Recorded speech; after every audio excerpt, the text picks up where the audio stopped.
Do you eat breakfast? If so, what do you eat for breakfast? Should we even be eating breakfast? Be sure to let me know in the comments below. On this episode of Dr. Dave's 411, I am going to let you know what this preventative cardiologist eats for breakfast. And it's not this. All of this and some really awesome jokes, I mean really awesome jokes, on this episode of Dr. Dave's 411. Breakfast is how we break our overnight fast, but not everyone has to break the fast first thing in the morning. Now, I know this is controversial because it goes against years of being told that breakfast is the most important meal and should be eaten soon after waking up. How about some breakfast? The most important meal of the day, serving it up Gary's way. And for some people, it is, especially kids and diabetics. But for the rest of us, there are plenty of studies that show breakfast can promote a healthier lifestyle, but many other studies that show that it might not be as important as we once thought. Full disclosure, I usually eat breakfast most mornings, but a few days each week, I will purposefully skip breakfast to maintain a fast between 12 to 16 hours, starting the night before. For more information on fasting, see my video on intermittent fasting. In this episode, I am going to share with you, as a preventative cardiologist, what I personally eat at my break the fast or breakfast meal. Before we begin, remember, there are two things you can never eat for breakfast: lunch and dinner.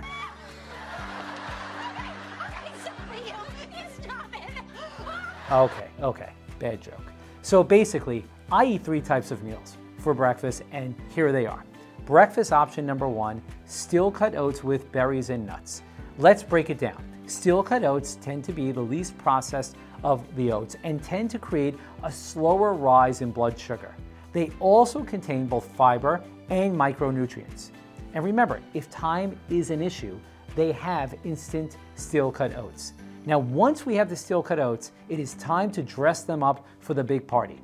First, nuts, especially walnuts or almonds, which can be a great choice since both have fiber, healthy fats, and L-arginine, which actually helps improve the health of your arteries. But remember, no more than a handful because nuts can be high in calories and promote weight gain if you eat too much.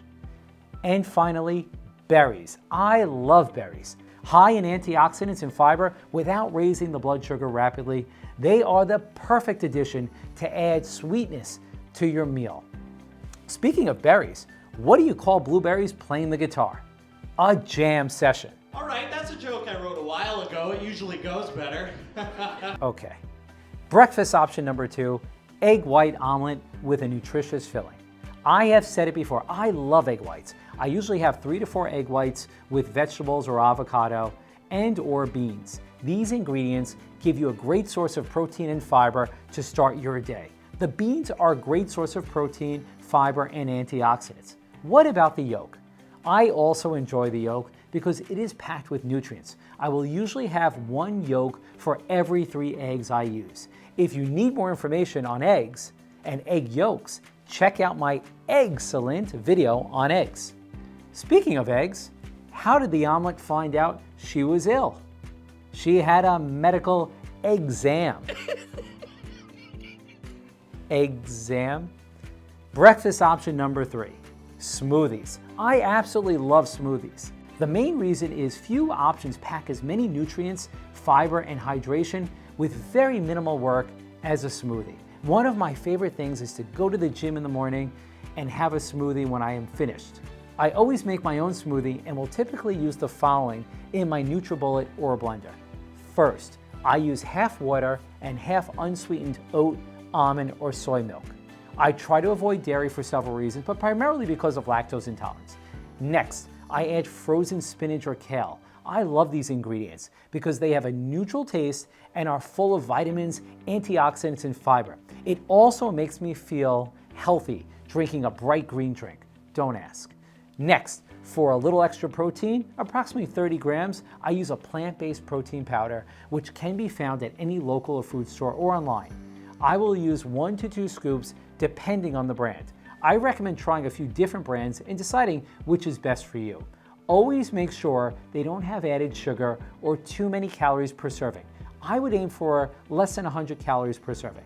Now, It is time for a teaspoon of flax seeds and chia seeds, which both contain omega-3 fatty acids, fiber, and antioxidants. If I want to add a little more taste, I will add a teaspoon of almond butter or a quarter of a banana. Quick fact, bananas, although a fruit, tend to raise blood sugar more than other fruits, so I will only use a small amount. And finally, ice cubes. I always add approximately half cup of ice cubes. I put this in my NutriBullet, but you can use a blender. And voila, you have a great start to your day. Now remember, the above is a smoothie, not a juicer. I do not juice because when we juice, we can lose up to 90% of fiber, which to me is absolutely critical when eating breakfast or foods in general. Sorry all you juicers out there, nothing personal. Speaking of adding bananas to smoothies, did you hear about a recent study on bananas? It was very interesting. It showed that the majority of Americans find bananas appealing. Appealing? Okay, so should you eat breakfast? Well, it depends. There is no definitive answer because everybody's different, with unique genetics, metabolism, and personal habits. The simple answer is to eat if you're hungry and don't eat if you're not hungry. Some people feel that they absolutely need breakfast or else they might pass out, while others just don't feel hungry in the morning. There are hundreds of studies supporting the pros and cons of eating breakfast. I recommend trying it both ways and see what works for you.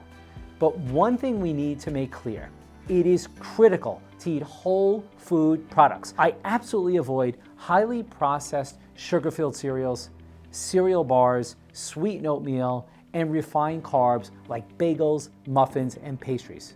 Okay, everyone, there you have it. Dr. Dave's 411 on breakfast. So before I leave, please make sure you like and share this episode so all of your friends and family can enjoy listening to my really awesome jokes. They are kind of awesome, no? Okay, I'll stick with cardiology. Until next time, this is Dr. Dave.